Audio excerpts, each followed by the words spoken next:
ভারতের মুক্তিকেরা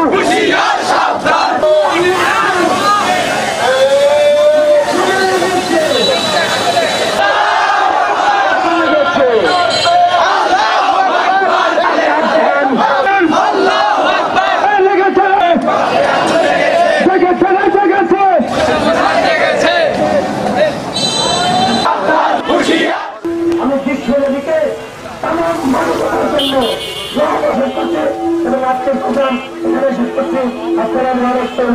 আপনারা থাকবে বিগত দিন যদি একে শাস্তি আওতায় না আনা হয় আমরা কোনো ধর্মের বিপক্ষে না।